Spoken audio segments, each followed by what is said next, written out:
हरे कृष्णा। सभी को सादर प्रणाम। आज हम पढ़ेंगे श्रीमद् भगवद गीता अध्याय 1 कुरुक्षेत्र के युद्ध स्थल में सैन्य निरीक्षण। श्लोक संख्या 1।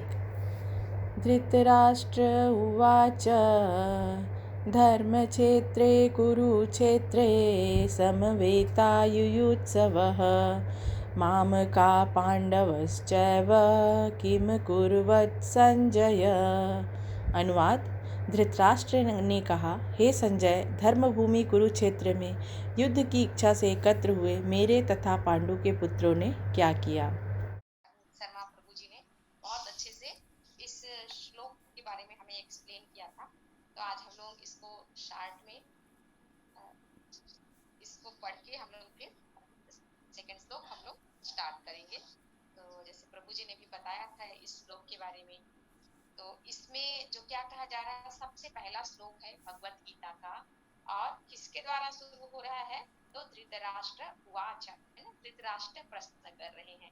तो सबसे पहले हम लोग देखते हैं कि हम लोग भगवत गीता पढ़ने जा रहे हैं, है ना। और सभी लोग हम लोग जान रहे हैं कि जो युद्ध हुआ था, है ना, महाभारत का युद्ध, वो किस लिए हुआ था, ये सब हम सभी जानते हैं ना। इसको ज्यादा अधिक बताने की आवश्यकता नहीं है कि यह युद्ध क्यों हुआ था। तो उस कुरुक्षेत्र के युद्ध स्थल में भगवान श्री कृष्ण के द्वारा जो है ये भगवत गीता जो है वह कही गई थी। किसको कही गई थी, तो अर्जुन को कही गई थी, है ना। और अर्जुन जो है उस युद्ध में बहुत दुविधा की स्थिति में था, है ना। वह निर्णय लेने में क्या हो रहा था, निर्णय लेने में असमर्थ था कि मुझे क्या करना चाहिए।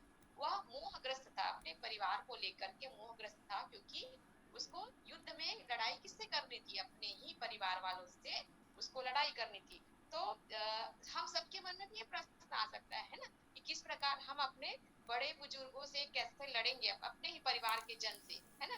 किस प्रकार हम लड़े, हमें क्या करना चाहिए उस स्थिति में। तो वही इसमें भगवान श्री कृष्ण इस पूरे भगवत गीता के माध्यम से बताएंगे कि अगर अन्याय के खिलाफ अगर अपने परिवार के लोग भी खड़े हैं, तब भी हमें क्या करना है, धर्म की स्थापना के लिए उनसे लड़ना जो है वह आवश्यक हो जाता है। तो ये कौन कह रहे हैं, भगवान श्री कृष्ण स्वयं कहते हैं इसमें। तो और इसमें जो है धृतराष्ट्र जो है संजय से पूछ रहे हैं कि मेरे और पांडव के पुत्र, है ना। तो यहाँ पर देखिए, अपने पुत्रों को वो क्या कह रहे हैं, कुरुवंश, है ना, मेरे और तथा पांडु के पुत्रों को बिल्कुल विलग करके उनकी मनोभाव जो धृतराष्ट्र के मन की क्या स्थिति थी, ये जो है स्पष्ट हो रहा है कि वो क्या चाहते हैं कि उसके और पांडु के पुत्र जो दो क्या है, दोनों जो है क्योंकि युद्ध कर रहे हैं, तो दोनों को उन्होंने क्या कर दिया है, अलग अलग ही यहाँ पर बताया है। और कुरु कह के वो कहना चाहते हैं कि कुरुवंश किसको मिलना चाहिए, उसके पुत्रों को मिलना चाहिए। इस प्रकार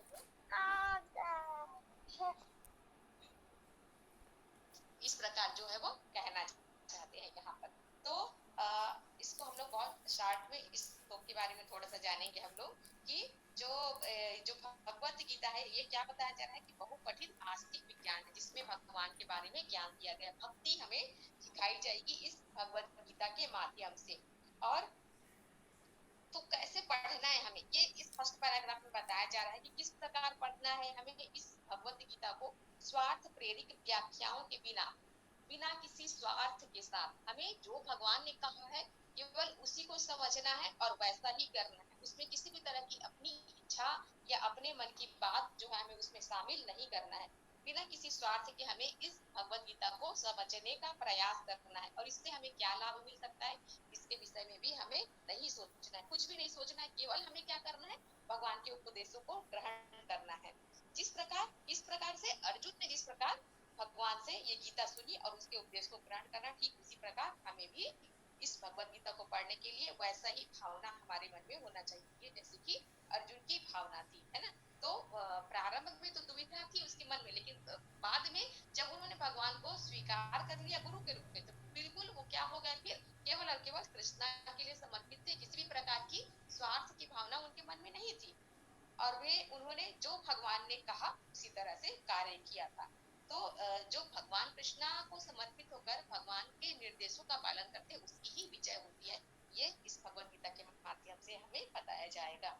और इसमें बताया जा रहा है कि जो ये कुरुक्षेत्र का युद्ध जो हुआ था वो कहाँ पर हुआ था, किस गया है कि जो कुरुक्षेत्र ये कहाँ है, हरियाणा में ये स्थान जो है ना। और ये स्थान जो है इतना पवित्र है कि देवताओं के लिए भी इस स्थान को क्या माना जाता है, तीर्थ के समान कहा जाता है, क्योंकि यहाँ पर भगवान ने बहुत सारी अपनी जो है वह लीलाएं की थी, है ना, इसलिए ये स्थान जो है वह बहुत पवित्र है। जैसे अभी भी हम लोग जो जहाँ पर भगवान की लीलाएं हुई है, जैसे कि वृंदावन धाम है, जैसे कि हरिद्वार है, बद्रीनाथ है, जहाँ भगवान ने अपनी लीलाएं की है, वो स्थान क्या है, पवित्र पवित्र है। तो और इसीलिए उस स्थान में क्या कहते हैं, उस स्थान में जाना चाहिए, क्योंकि उसकी पवित्रता और भगवान की लीलाएं और भगवान का जो भी वहां पर उन्होंने अपने जो भक्तों के साथ जो भी उन्होंने कार्य किया, वो सब कुछ क्या है, अभी भी उस स्थान को पवित्र बनाती है। तो इसलिए उसी तरह ये जो कुरुक्षेत्र है, ये भी क्या है, बहुत पवित्र स्थान है। इसलिए यहाँ पर जो युद्ध युद्ध हो रहा है, तो इस क्षेत्र के कारण, इस स्थान के कारण धृतराष्ट्र के मन में क्या था, धृतराष्ट्र के मन में था कि कहीं इस क्षेत्र का प्रभाव क्या हो, मेरे पुत्रों पर किस प्रकार का पड़े, है ना, ये वो जानना चाहते थे। कि क्योंकि जो पवित्र स्थान है, तो पवित्र लोगों पर, पवित्र लोग कौन है यहाँ पर, तो पांडव के पुत्र, है ना, वो सभी धर्म के साथ थे, भगवान के भक्त थे। तो धृतराष्ट्र कहते हैं कि उन पर तो जरूर इसका अनुकूल प्रभाव पड़ेगा, बहुत अच्छा प्रभाव पड़ेगा, लेकिन ये इसका प्रभाव मेरे पुत्र पर ऐसा ना पड़े कि वो युद्ध करना ही ना चाहे, वो समझौता कर ले, है ना। और ये जो धृतराष्ट्र है, वो किसी तरह से ये नहीं चाहते थे कि उनके पुत्रों और पांडु के पुत्रों के बीच में समझौता हो, वो इस युद्ध को करना चाहते थे, है ना। और जो, क्योंकि उनको जो अपने राज्य को लेकर के बहुत लालच था उनके मन में, वो किसी तरह से अपना राज्य जो है वह पांडु पुत्रों को नहीं देना चाहते थे, जबकि उसके वास्तविक हकदार कौन थे, तो पांडु के पुत्र ही उसके वास्तविक हकदार थे। लेकिन धृतराष्ट्र नहीं चाहते थे कि उनके उनके और पांडु के पुत्रों के बीच में समझौता हो और ये युद्ध टल जाए, वो चाहते थे कि वो ये युद्ध हो। और इसके बाद बताया गया है कि दोनों जो एक ही वंश से संबंधित थे, पांडु पुत्र और धृतराष्ट्र के पुत्र एक वंश से ही संबंधित थे सभी। लेकिन यहाँ पर धृतराष्ट्र ने क्या कहा, उनको कुरु कहा और इनको पांडु पुत्र करके वो क्या करना चाह रहे हैं, दोनों को अलग, उत्तराधिकार से अलग कर देना चाहते हैं वो पांडु के पुत्रों को। तो यही जो उसकी मन स्थिति थी धृतराष्ट्र की, वो यहाँ पर इस श्लोक के माध्यम से ही प्रकट हो रही, इस पहले श्लोक के द्वारा ही प्रकट हो रही है। और यहाँ पर इस जो धर्म भूमि और कुरुक्षेत्र कहा गया है, इसका क्या सार्थकता है इन दोनों शब्दों का, तो बताया गया है कि जिस प्रकार धान के खेत में, जैसे खेतों में क्या होता है, जब अवांछित पौधे या फिर खरपतवार जैसे उग जाते हैं, हम क्या करते हैं, उसको उखाड़ देते हैं ना, उखाड़ करके फिर जो जिस तरह का पौधा जो हमें चाहिए उसी तरह के पौधे वहां पर उत्पन्न हो, ये हम लोग प्रयास करते हैं। तो यहाँ पर बताया गया है कि जो दुर्योधन दुर्योधन आदि सब क्या है, वो खरपतवार के रूप में है। तो उनको उखाड़ करके किसकी स्थापना करनी है, धर्म की, जो कि कौन, जिसके प्रतीक कौन है, युधिष्ठिर, युधिष्ठिर महाराज। तो इस जो खेत में, तो कुरुक्षेत्र रूपी खेत में जो दुर्योधन रूपी सारे जो खरपतवार अवांछित पौधे, उनको उखाड़ करके धर्म रूपी नितांत जो युधिष्ठिर महाराज जैसे लोगों की वहां पर स्थापना करनी है, जिससे क्या हो, धर्म की स्थापना हो सके, क्योंकि भगवान जो है अवतरित होते हैं किस लिए, धर्म की स्थापना के लिए ही। और जो दुर्योधन वो क्या है, अधर्म का प्रतीक है, तो इसलिए दुर्योधन आदि उनके पक्ष में जो भी थे उन सबको नष्ट करके वहां पर युधिष्ठिर जैसे महापुरुषों की स्थापना की जानी थी, है। तो यहीं पर यही जो है इस क्षेत्र की, धर्म क्षेत्र और कुरुक्षेत्र जो कहा गया है, इसकी सार्थकता है, ये जो है यहाँ पर बताया गया है।